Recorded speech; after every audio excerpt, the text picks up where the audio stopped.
喺耶利哥城嘅城牆冧落嚟之前，城入面曾經發生過一件非常重要嘅事，就喺幾日之前。時候到啦，神已經將耶利哥城交俾我哋，你哋低調咁入去觀察下城入邊嘅情況。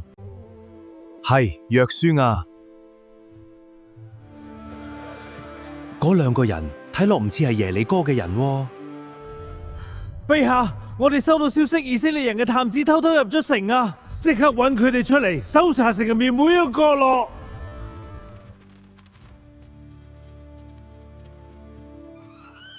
你哋睇落唔似係耶利哥嘅人喎。我哋只係經過呢度。開門！我哋聽到以色列人嘅探子嚟過呢度，快啲交佢哋出嚟！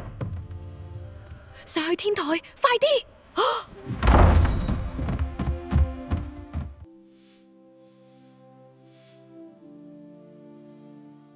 係啊，佢哋之前嚟過，但係已經離開咗座城啦。如果你哋快啲追，可能仲追得到。我知你哋係邊個，耶利哥嘅人都聽過你哋嘅神，佢令紅海分開，又幫你哋打贏仗。我哋全部人都好驚，你哋嘅神先係真正掌管天地嘅神。求你哋應承我，你哋攻入呢座城嘅時候，請你哋保護我嘅家人。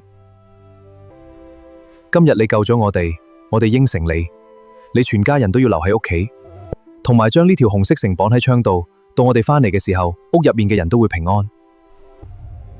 好，我一定會照做。你哋喺山上面匿埋3日，之後就會安全。多謝你啊，喇合。神已經將呢片土地賜俾我哋，耶利哥嘅人全部都好驚。咁我哋就信靠神，勇敢前進啦。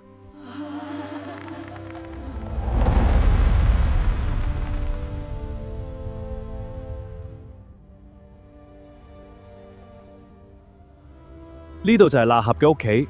約書亞吩咐我哋要保護呢間屋入邊嘅所有人，請大家出嚟啦。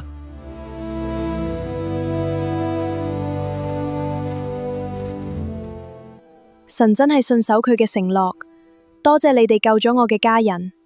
喺見到神蹟之前，我已經選擇相信神。神救咗我全家，而家我哋都成為咗神嘅子民。歡迎你哋啊，喇合。